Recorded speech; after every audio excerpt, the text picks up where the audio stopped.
Hello and welcome along to this third edition of Tony Stone's Chatroom with yours truly, Tony Stone. And before we get to our guest for this week, just to let you know that those of you that tuned in to podcast number 2, where I interviewed Robbie Chapman, the Camden caretaker, and we were talking about his pro debut fight, which was just last Saturday, May the 19th, I can report some very good news to you.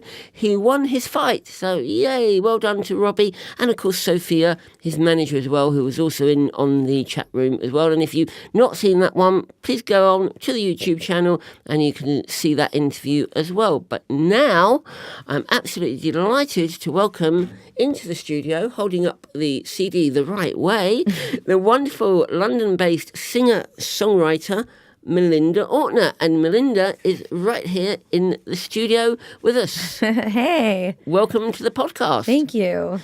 Brilliant. Now, before we kind of get deep down into nitty-gritty, like the questions and stuff, one kind of question. We're in London, but I get a hint of a dialect that's not British. It's fake.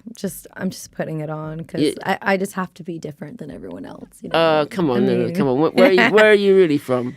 Alabama. Alabama? No. I'm from Northern California. I have been there. Cool. To San Francisco and Oakland and San Francisco's the best. It is. Yeah. It is. It's foggy and cold in the summer, though. One question I want to ask you before we get into more details about your career and everything. California. Yeah. On your doorstep. Paradise. I know. What are you doing in London? Oh, man. If I had a dime for every time someone asked me that, I'd be rich.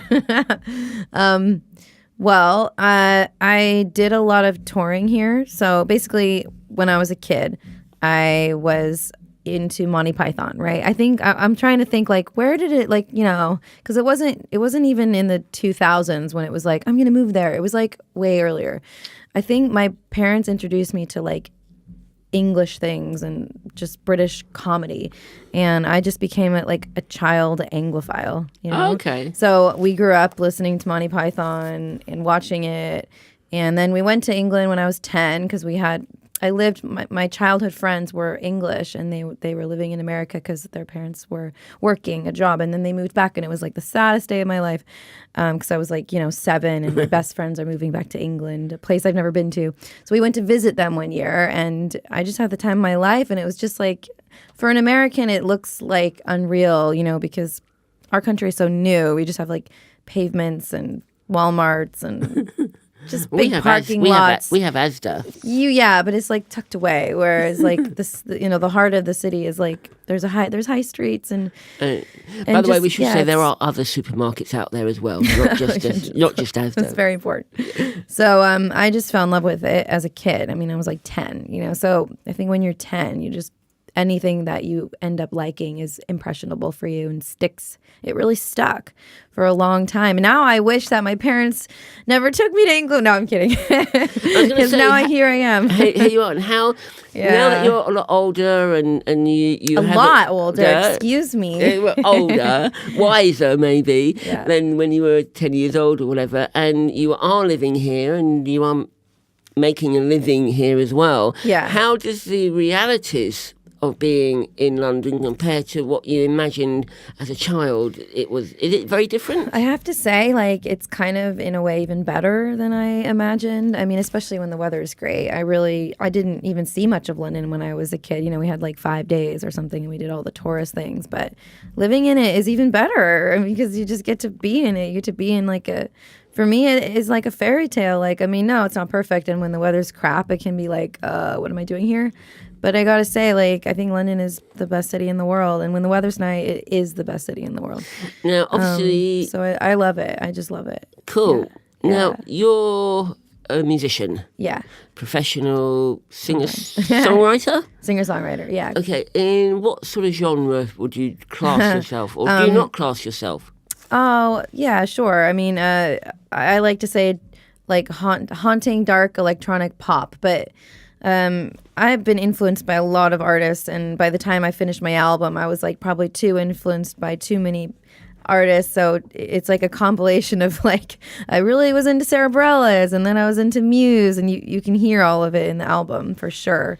So I guess, I don't like to be categorized as like, and not that there's anything wrong with like folky singer-songwriters, because they are amazing and I love them, but I'm not the singer-songwriter I'm trying not to be that, just because I'm not like that is bad, but I have a very short attention span, and I just get high from like synth stuff and like layers of electronic elements. So like I always want to incorporate that, and it's kind of hard because when I'm playing solo, I can't emulate that as well. So it's almost like I'm two artists or two genres. One side is like, the Sarah Bareilles kind of thing, playing piano, and it's all like bouncy. But then when I get the appropriate musicians in the pocket and they can play a show with me, it's like a totally different show. It's more heavy synths and heavy bass. Yeah. So I like dark, haunting pop, I guess. Because I've seen you now a few times and stuff. Yeah. And I have to say, it is quite dark. Yeah. Your music. I love dark music. I don't know. It's like more evoking. I like to really feel like my heartstrings are being challenged. That was the wrong word, but tugged or something. Now, a question that I always like to ask a music guest when I have them on the podcast is, when you write a song, do you have a formulaic way that you write, or is each song different?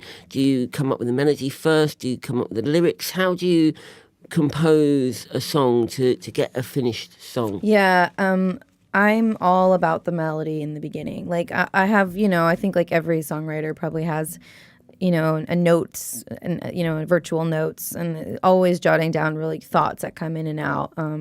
So that's just like a throw up board of just like random ideas and lyrics that I'll eventually put into something. But I don't even pull from that a lot of the time. I just pull from a melody in my head, and then I work my way. The lyrics usually are always last for me.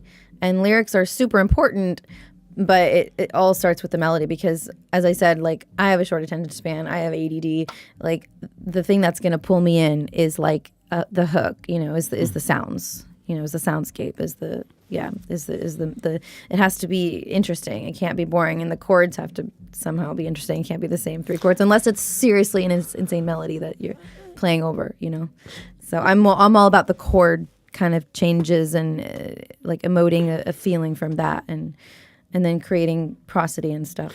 And when you write your lyrics, how do you write those? Are they from your life experiences? Are they random lyrics that just come to your head and think, oh, that would fit with this particular melody? Or how do you get that process? So when I was like a newbie in LA, I think I would call myself a late bloomer in like all aspects of life. I'm just like, I just can be super slow, like with just, I don't know, like I didn't have a boyfriend for ages. I hadn't been in love before the age of 25, which I think is kind of late, but I mean, whatever, I don't know. I guess nobody's not like a chart. No. But so, I obviously wrote songs before I was 25, and most of them were about unrequited love. But I was kind of like, well, why not like just make up a story? So I wrote Something Sorry, and it was about me being in a relationship but having a wandering eye. So that was fabricated. I mean, I wasn't in a relationship, but I was just pretending that I was in this like safe, comfortable place. But there was always like this, but what if there's something better out there? Like the next... What if the next thing, did I settle? And, you just have this wandering eye. But the funny part about it is, like, be careful what you write about. Because then that became kind of a recurring theme in my relationships. So when I did get a boyfriend, I had a wandering eye after about a year. And it was like kind of like, what the hell, this song has like come to life, I don't want to write about like my parents or anything, like, I got to be careful. So yeah, that was interesting. So I guess to answer your question, it's mostly from feeling something that actually happened, and most of that, like I Want to Be Okay, is is still, I live it every day. I live and breathe. I want to be okay. I really do want to be okay. If the end I need isn't meant for me, the one thing you're striving for all your life, and you're either wasting your time or, it's like anybody, people who do a startup company, they're working crazy hours night after day, and they know that it may lead to nothing, no return at all on your investment. But you have to think about it as just the journey, you could very well just do nothing, or you could not do nothing, and it doesn't matter. But you might as well not do nothing, because you may as well, because I'm listening to this book called The Art of Not Giving a Fuck. Sorry, I don't know if I'm sorry, but is really touching on a lot of things that I've been bouncing around in my head lately. So, yeah. Okay. Yeah. Now, with your music, if someone doesn't know Melinda Ortner out there, and you kind of briefly explain what your music style is, who would you say, though, do you compare yourself to anybody? Do you get yourself, are you inspired by others, or are you Melinda Ortner? I'm Melinda Ortner, but we all pull from, I think even our personalities, I don't even think we are our personalities. I think we're a combination of every personality we've met, we're just a compilation of every bits of pieces, sort of like how you seed a movie from the internet. You what is it called? Like like a torrent. Like it came together from bits of everywhere, just like how we are here. Well, that got deep. But so yeah, I am compared to like Regina Spektor, but I don't really see that. I think it's just because I, play, yeah. But I get a lot of, and huge honor. I get Fiona Apple sometimes, and she's like the reason I started writing. She's like the reason I felt like just a passion for getting on the piano and like playing and singing. And yeah, she's just amazing. She's my favorite. And when you're kind of not writing or playing music yourself, when you're at home and you just want to put on a CD to chill and relax kind of thing, what sort of music do you like to unwind to at the end of the evening? It always changes. Right now I've been on a huge 60s kick, so anywhere from the Beach Boys, lots of Beach Boys stuff, which isn't really like chill, but the weather's been so nice in London that it's like, how can you not listen to the Beach Boys right now? And so I'm so bad with names, like this is so embarrassing. But I think Spotify is like making everyone not as like able to just like say what each band is, because you kind of just you put on a playlist of 70s music or 60s music, and then you just like, I don't, sometimes my phone's in my pocket and I'm like, who was that? That was great. And then but there's this one song I've been listening to a lot. It goes, everybody's talking about, you know that song? Right. Anyways, this is so embarrassing. I can't remember the name of the band, but yeah.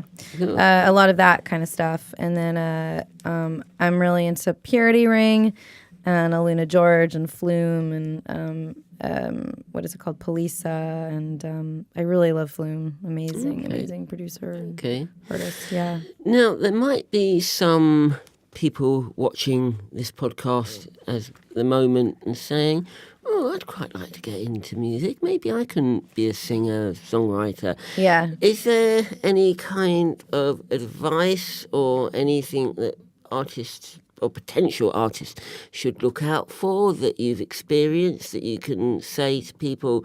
Or, do you think music is an industry people should be getting into, first of all? I think it's only an industry that you should be getting into if you really, really want it. And by it, I don't mean the end result. I mean you want to play and you want to experience the pain and struggle, and you're willing, like, because there's two kinds of pain. There's like the pain of regret, right? And then there's the pain of being in the when you're in the gym and you're like, oh, like, what are you doing that for?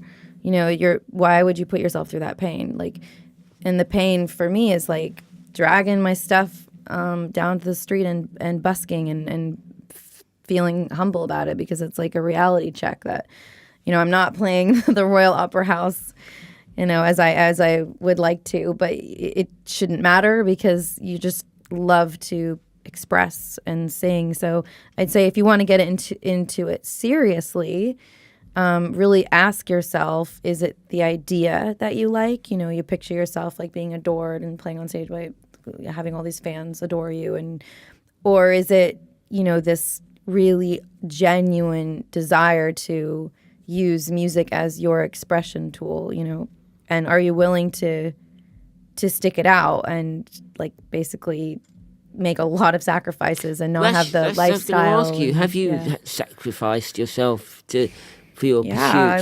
completely. I walk dogs like to pay, to help pay the rent, and I busk and I play gigs and pubs, and like my friends are on their third promotion at work, and they have their 401ks, and they have a much nicer when they have probably more than a room, they have a room, so I would say I'm definitely making sacrifices. I probably would be making a lot more money if I had chosen, because, I think I'm sort of capable, depends on the day, but I can be functional. So I could get like a normal job, but I know I won't, and I can't, because it just robs you of too much time. And I'd say if you are trying to get into music, do a job that takes your body but doesn't take your mind. And don't take a promotion. If you do have a 9-to-5 and you're trying to be a singer-songwriter, an artist, or a band, do not take that promotion, because that promotion will just lead you further away, move you further away from your music. Yeah, for sure.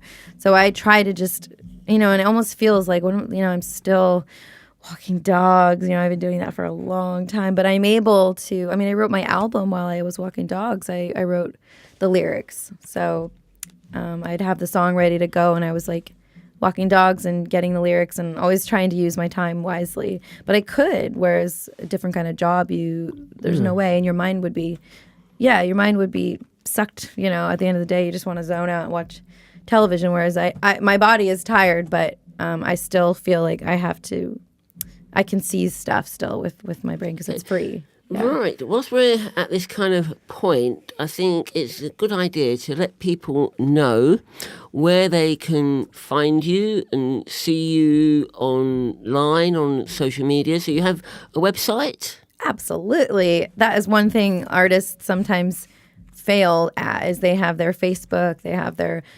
MySpace is dead, but that kind of stuff. They're using all of these socials, but they don't have a home. Like they're not. They gotta have a website. It's so important. So even just, I'm just paying money for it, and sometimes it's not very active, but it has to. Yeah, it's stable. Anyways, to answer your question, it's melindaortner.com or melindamusic.com. Both of them will take you to the same place. Same site, cool. And you are on Facebook and Instagram. All of that, yes. And you have same Melinda Ortner. Yeah. And you have a YouTube channel as well. Yep. And it's all just Melinda Ortner. Easy as that. That's it. Brilliant. Now, if anybody is watching and thinking, I'd like to go and see Melinda live, what have you got coming up soon, where that people can go? Anything that you want to plug a bit? June 17th, I'm playing at the Fiddler's Elbow in Camden. That's the 17th of June.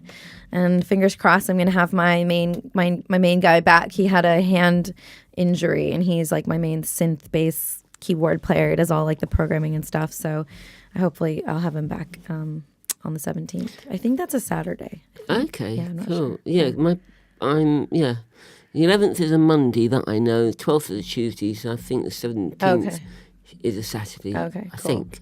And then the following month, on August 17th again, I'm playing in Liverpool at a music festival called Shout It Out. Oh, fantastic. So, yeah. Cool. Yeah. Is that going to be just you or the band? Working on it. Hopefully the band. Yeah. There's not much of a budget, so I just kind of have to look at it as like an investment, Okay. Yeah. But it's which cool is the to other thing. have been But that's employment, something else I wanted to ask you. I mean, obviously we nowadays have, these reality TV shows that are out there that, people think is a quick fix to stardom and Yeah. things like that. What's your take on that? And have you ever been on those in America? Would you ever come on those over I here? just think it's like if you go high, if you travel up very, very fast, you travel down fast as well. So it's like the nature of it. It doesn't make sense for me. And I think you lose a ton of control. And I don't think they're for genuine artists. Like, I just ask myself always, what would Radiohead do? That's always my question. Or what would Bjork do, right? I see them as like long-lasting acts that may not be mainstream all the time and it may not be getting all the radio play all the time, but they're the ones that, I'd send into space if I wanted aliens to eventually figure out what were we doing, before we all blew up or something. You know what I mean? I wouldn't send. I'm not going to name any names because I don't want to insult artists that are like here today and gone tomorrow. But I feel it's kind of a here today, gone tomorrow. It's just a money churner, and I don't think I would do it. I have auditioned in the past. I've been scouted and stuff, but I just can't name any. If I knew artists that like really had longevity in that, Carrie Underwood did really well and Kelly Clarkson, but the majority, I almost feel like it gives you a stigma because if it doesn't work out for you, you're kind of stuck in the label, and you could have just built something yourself on YouTube, from the ground up and done your thing and gotten followers and been in control. So well, this is the thing because obviously to them it's a business. And my understanding is that for them, it's about making them money, and it's not about your career. No, totally. You're just like a puppet. Yeah. And I think why put yourself in that situation? Yeah. I mean, if I had any talent, I certainly wouldn't go on those shows. It's just fame, It's that's the lure of it, and it's almost sounds kind of easy, like, oh, I can just skip all these steps. But really, if you skip all the steps, then I think that you end up somewhere that isn't gonna fulfill you or last very long. Exactly. Yeah. Now, just to kind of wind the podcast down because we're kind of heading towards the end of the podcast. If money was no object. Okay. Is it an object? Oh, shit, I gotta rethink my life decisions. Yeah, and you had a blank check. Mm-hmm. How do you see your career developing over the next 12, 18 months, 2 years? If you were able to do exactly what you wanted, how do you see yourself progressing? That's a good question because part of me wants to just say it wouldn't matter that much because, unless... I guess I could buy myself radio time and I could buy my way onto Vivo and have it be the feature. It's like, I guess, I don't know if the Taylor Swift story is even true or, you hear things, but I guess Taylor Swift's had a bunch of money and, they kind of were like calling the label, be like, hey, my daughter wants to sing kind of thing. But again, I don't want to say something that isn't true. I don't know if that really happened or how but that could be one way of doing it, but I think that it almost doesn't matter a lot because what you need is time, talent, grit. You can't replace money with hard work. You just can't. Like, you gotta, I guess the money can fund a nice camera and nice setting and stuff, but you've got to churn out videos, you got to churn out content all the time, and that's just time and talent. So money wouldn't make me any more talented, so I think that it would be great to be able to fund awesome videos, but you still have to have a plan, and I think most people, if they had the money, I don't know if they would even, just like the guy who won a homeless guy, you give him $1 million in a year, he's back on the streets again. So I don't even know that would like solve my problems. I think it's more my own problems are like a bit more self-control and more continuity in my content and like really, making the plan and sticking through and not constantly seeking pleasure, but, being in the pain and being uncomfortable. And none of that is related to a blank check. just to finally wrap things up, do you have any regrets at all about being in the music business, about what music business has done to you? Or are you happy with what you've achieved and what you've done, or is there a mix? I mean, it's. I think we all have regrets if we don't want to admit we do. But I think everyone wonders, and if we're living these parallel universes, like if I had just taken that decision, where would my life be? There were times when I had a production deal on the table, and it was similar to like a 360 deal. And then some artists on that same roster who were unknown at the time, they had massive radio success, and I didn't end up going that direction. I kind of turned it down in a way. It was sort of it just didn't happen, and it kind of stings. So like I will wonder if that was something that if it would have happened for me in that way, or if it would have, again, maybe been similar to like a reality show decision where maybe I would have had a little more commercial success than I do now, but it would have maybe put me in a stigma, or that was it. So now, I mean, it kind of is nice that I still feel like I have a clean slate and I can continue moving forward without, oh, she was that girl that did that. I mean, who knows, but sure, I mean, I'm not going to lie. Sure, I have regrets. Like I wonder if I stayed in LA, would I be writing with Julia Michaels or something, or would I be the next Diane Warren as a writer? As an artist, I'm not so worried because I think it really comes down to, being consistent and really, really focusing. I mean, it's hard for me because I got ADD. So I know where my weaknesses lie. So I don't think it even had to do with location, but sure, yeah, I think I have little regrets here and there. Do you also recommend to anybody that's watching to not just be a singer, but do you think it's important to be a singer-songwriter as well? Or do you think you can just get away with being just a singer? I think you need to do what you really love to do. If you don't like songwriting, don't write songs. If you just want to be a singer, find somebody who's a songwriter who can't sing. There's so many. So, meet those people and go to gigs and find people who can, maybe you can use their songs, if you just want to be a singer. Now, at the start of the podcast, yes, and I think it's a nice way to bring the podcast to a close, we showed your album here. I want to be okay. Yeah.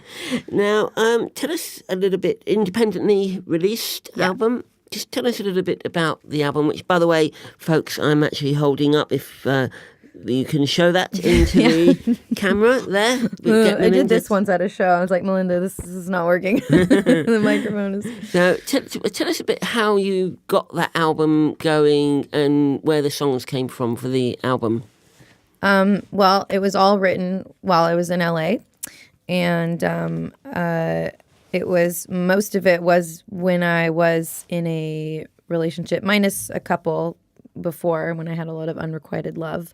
So maybe is the ballad that people really it seems to be a favorite, and I've been really lucky to have it in a couple, I think almost 3 films now, or 2. I Hate Valentine's Day. It's in that movie, and then it was just the sort of like the theme song in this short film last year that I also starred in.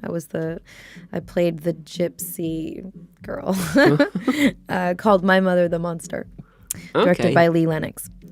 And so, that song was kind of the prominent song that was playing different parts, and I sang it live as well, or sang it, in the film.